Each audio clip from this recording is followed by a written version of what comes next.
Salut les copains, donc là je vais mettre un coup de gueule. J'ai retrouvé ma canne à carpe que je me suis fait voler sur Saint-Nazaire. Donc un coup de gueule parce que bon, je pense que le type s'en est servi et l'a cassé. Voilà, il a pété le sillon de ma canne. Donc bon bah là je vais essayer de la réparer. Hein. Je sais pas comment, je vais voir. Avec un embout que je vais mettre avec un petit embout que je vais faire glisser à l'intérieur. Comme je vous ai expliqué comment réparer une canne. Bon bah je vais essayer de voir ce que ça va faire en espérant que ça puisse fonctionner quand même. Merde, le mec, si tu prends une canne, bah écoute, si tu la trouves, bah évite de la péter quoi. Je veux dire, garde au moins l'aisance de la garder. Sinon bon, c'est sûr, elle est pas très chère, mais bon voilà. En fait, le moulinet il a laissé dessus, donc pas très bien comme voleur, hein. Moi j'aurais été un voleur de canne, j'aurais pris le moulinet, j'aurais laissé la canne qui était complètement pétée. Donc voilà. Pourquoi je sais que c'est ma canne? Tout simplement parce que c'était ma dernière canne. Pour ceux qui ont vu ma vidéo, ma canne à carpe que j'avais prise à Decathlon, la moins chère. Voilà. Donc voilà pourquoi je sais que c'est la mienne, parce qu'elle a un numéro. Elle a un numéro. Toutes les cannes sont construites, ont tous un numéro. Donc il n'y a plus qu'à regarder son étiquette caisse. En général, tu as toujours le numéro de construction de ta canne.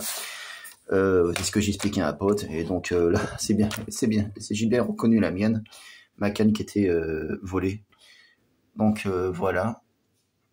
Donc je sais pas si c'est un amateur, le type qui l'a pété, il va manquer un morceau. Je vais essayer de la réparer comme je peux. Et puis on verra bien. Surtout que j'ai prévu de faire soit de l'esturgeon ou de la carpe pour cet hiver, la pêche au bouchon.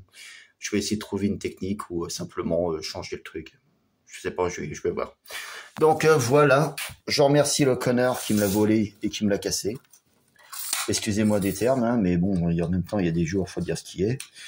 Donc je ne sais pas si c'était un professionnel ou alors peut-être qu'il a trouvé un poisson un peu trop lourd. Peut-être que c'était un apprenti, plutôt je dirais un abruti, qui l'a cassé, j'en ai aucune idée. Bon, à mon avis, ça s'est pété bien, propre, net. Je pense que le mec soit a dû s'en servir pour pêcher un gros poisson qu'il a pété en deux, ou alors qu'il l'a cassé, je n'en ai aucune idée. Donc voilà, enfin je remercie quand même le connard qui a récupéré ma canne et qui me l'a cassé. Voilà, donc qui tu sois, et je pense que tu vas savoir, si tu es abonné à ma chaîne, je pense que tu sais qui je suis. Et tu penses que je dois certainement savoir qui tu es, puisque j'ai trouvé un Saint-Nazaire dans un étang, donc tout ça, voilà, tout simplement, hein, dans l'étang de Guindref. Donc voilà, donc j'ai retrouvé ma canne et je te remercie, espèce d'abruti, de l'avoir cassé en deux. Maintenant, je vais tenter de la réparer. Donc, je vais te donner un message personnel. Si tu veux la même tête de nœud, tu peux la trouver à 20 € à Decathlon. Elle n'est pas si chère que ça. Elles peuvent très bien fonctionner. Voilà. Voici le coup de gueule que je voulais marquer. Bon, amis pêcheurs, je vous souhaite une bonne suite et puis à la prochaine.